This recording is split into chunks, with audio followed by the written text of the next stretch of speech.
Buenos dias and welcome back to another video, everybody. Wow, this hair. Gotta do something with the hair. Over the last few episodes, I have shot some backyard photography with my daughters and did some portrait photography. That was a lot of fun.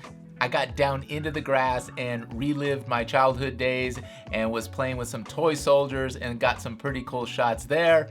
And then just recently, I did some macro water drop photography. That was loads of fun. I will do that again. Today, I'm gonna get back to macro, but really you don't need to do this macro style. I'm actually gonna do some paper photography. So let's get to it. I'm really looking forward to doing this paper photography with you. I've challenged myself over the last couple videos to learn something new, to try something new. I've really learned a lot over the past few videos that I've shot, but more important than anything, I love that I've been able to be creative and learn new things. For my first shot and all the subsequent shots that I will take here today, I'll be shooting it on white 8.5 by 11 inch pieces of paper. So in this one, I'm just gonna simply roll it up. Okay, kind of crease it with your hands, right?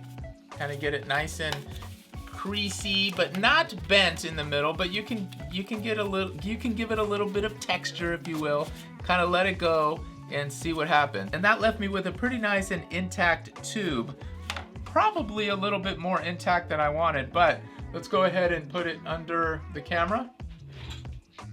I also have a blue light that's shining up through my semi-clear glass table, so that'll provide a little bit of color through the paper and into the lens. So let's see what we can do here.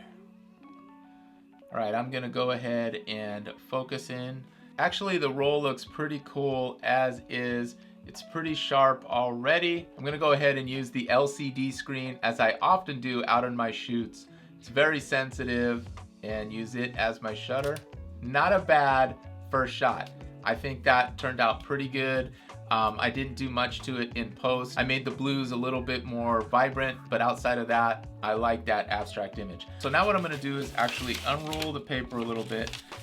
I know it's gonna come back to shape here, and that's okay. I want that to happen. The circle isn't so concentric, and it has kind of separated a little bit. So what I wanna do is move the paper to about half of the screen. That looks pretty good. Let's go ahead and shoot that. After 2 images, I'm really excited and trying to figure out how much more creative can we get with just pieces of paper. So let's keep going. I like the way that one turned out. And then what I'm gonna do is take another piece of paper and not get so concentric and tight on this circle. And I'm actually just want to leave it kind of like that. So I'm going to place this down here and really just to add another layer to the image, just kind of mess around with it a little bit. Yeah, it just adds another layer to the image. I guess I just said that, but that's what I meant. Let's go ahead and get that. Okay, what do you think? I really am enjoying that image too. I don't know what it is. I think it's the soft blues with the kind of the shadows that the paper's making. It's cool, it's cool. So now we have to get creative. So what I'm thinking is I'm gonna make some nice folds in the paper. So when we're looking at it top down, it has some harsher lines or right angles, or I guess they wouldn't be right angles, but they would be angles of some sort. Some obtuse, some acute. Takes me back to my teaching days and also back to grade school where we were learning geometry. So right now I have kind of a fan shape going on. Let's go ahead and put this under the camera and see what that might be giving us. I feel like that's okay, but I think I need another almost duplicate piece so we have some better layering. So I'm gonna go ahead and do that now. All right, second one is finished. I'm gonna go ahead and place it in here almost as a second layer. Adjust these a little bit more. I think I actually want to add one more to this. Once again, I have a third fan. Okay, you can see what my screen is looking like, and I'm just gonna punch in here just another little almost arrow-like, just on the edge there. A little bit more. A little bit over. Love the shadows. Ah, no. Right. Let me open this guy up here.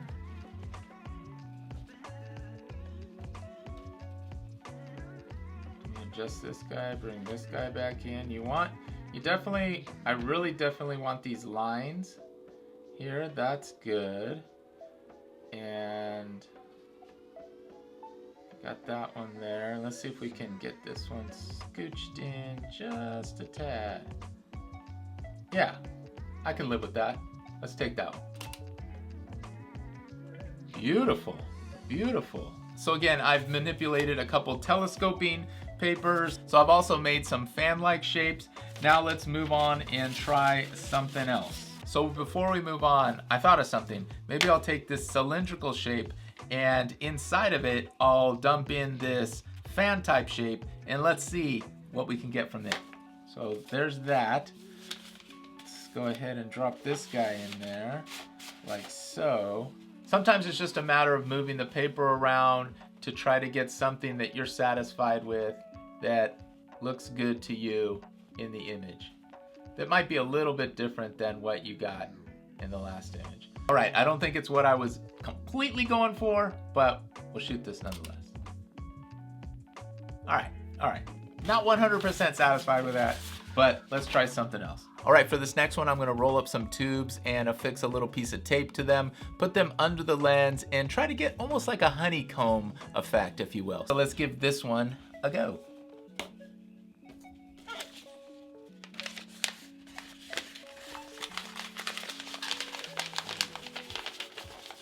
Oh, if I could get that right there, it's not half bad. Okay, I think that's good. Boom!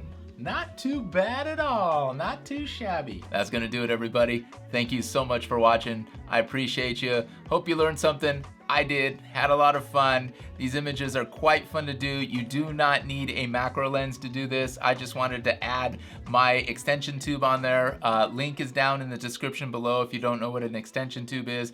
Check it out. It just shifts the focus of your lens and actually allows you to get a little bit closer to the image in focus than you normally would with your lens. However, you do not need an extension tube to do this. So just get any lens and get real close or as close as you can and have some fun making some paper macro photography. All right, y'all, subscribe if you're not subscribed. Give me a like if you liked any part of this video. Please comment down below. I'd love to chat with you. What are some of the things that you guys are doing photography-wise in this quarantine world? I think I'm getting the hang of this macro photography stuff, and I'm really actually liking it a lot. You're gonna see a lot more of it on this channel. All right, stay safe out there, wash those hands, and love your loved ones.